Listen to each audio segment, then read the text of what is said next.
This is Kiki. She's one of my coworker's dogs, and she is so cute and so sweet, and she did really well for everything.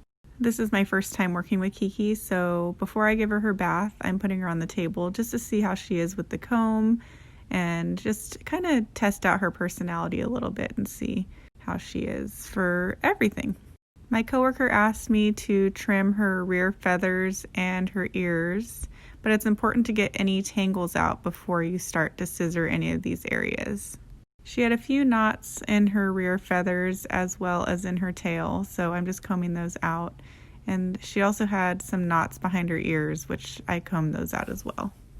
We call the knots behind a dog's ears love knots because it's a common place that people scratch, and it's important to comb this every other day just to make sure mats don't build up.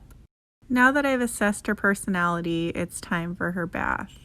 She says, "What do you think you're doing with that water by me? Get it off of me." Kiki got the full treatment. She got a bluing shampoo, which is by Well and Good. It's called a brightening shampoo, but I call it bluing because it turns the dog blue. It really helps lift any yellowing or discoloration on the fur. It does a really good job of whitening white coats and brightening dark coats. I'm super careful not to get any of this on her face because this is not a tearless shampoo, and from experience, it does not feel good if it gets into your eyes. So I stay at the base of her neck and just work my way around. After I've got her pretty saturated in the shampoo, I start scrubbing areas. I pay special attention to her feet and I get underneath her tail. The feet are the dirtiest part of the dog, also underneath the belly. They get kind of dirty there too, especially because all the dirt runs down there when you rinse them off.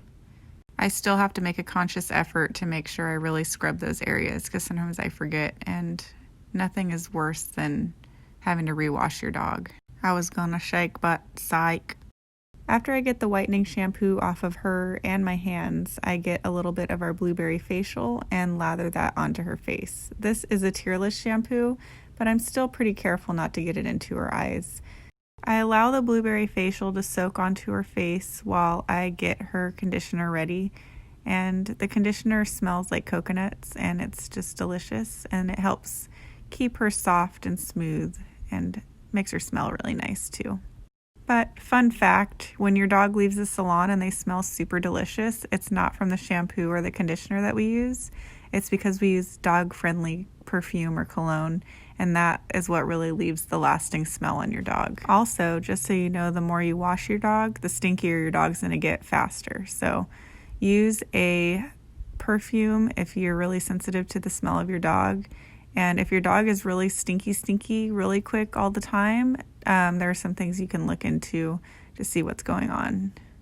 While her conditioner soaks in, I rinse her face. I fold her ears down to make sure none gets into her ears.